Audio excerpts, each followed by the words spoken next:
Leo, nakalabas ka na pala. Kailan pa? Nung nakaraang linggo pa. Kaya pala tinatawagan ako ni Bailey. Eh, kaso lang hindi ko na siya nabalikan. Hindi, sabi ko kasi sa kanya huwag ka nang tawagan eh. Para di ka na magulo. Ako na lang mismo pupunta sa'yo.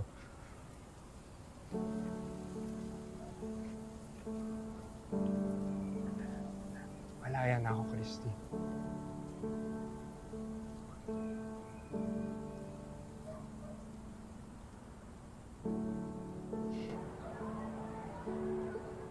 Pasensya ka na kung nabigla kita, ha?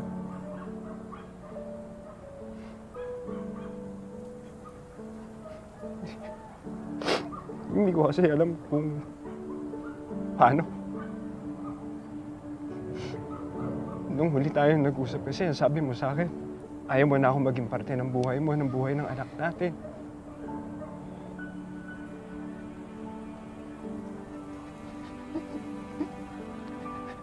Pero nagbago na ako, Christy.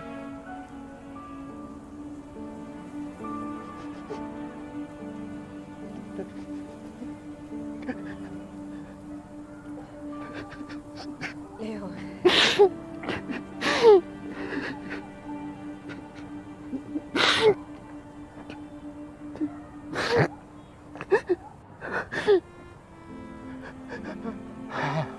Nagbago na ako.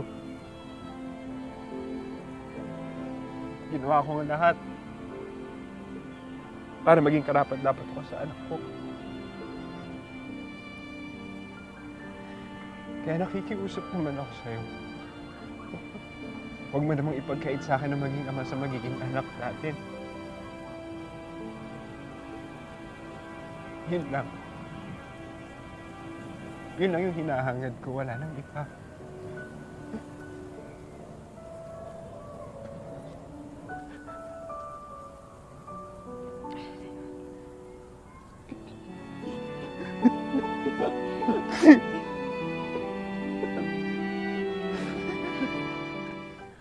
Christy, para sa kanya, nagbagong buhay ako. Para sa kanya, nagsumikap ako. Kaya pakiusap. Nagmamakaawa ako sa'yo. Pakiusap. Please, wag mong gawin. Tumayo ka siya. Please, hindi mo yung kailangan gawin.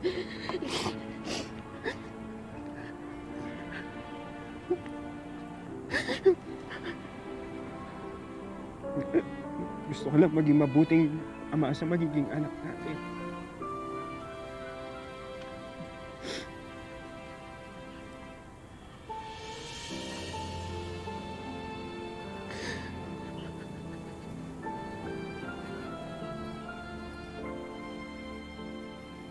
Pasensya ka na ha kung minasabi ako masama. Nasaktan kita. Wala. Wala to. Pumunta ako dito, hindi lang para sa magiging anak natin, pero nandito na rin ako para maging kaibigan mo.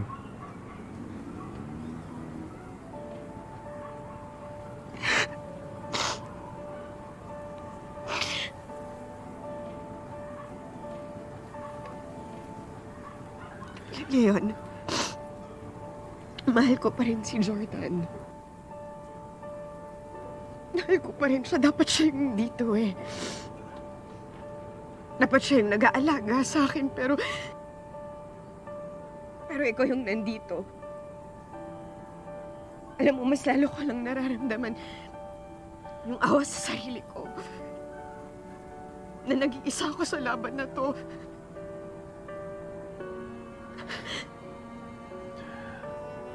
Hindi mo naman kailangan lumaban mag-isa.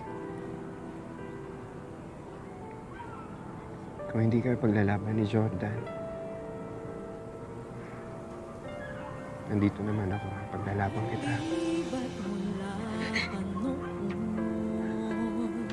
Saksi ka pa sa panahon.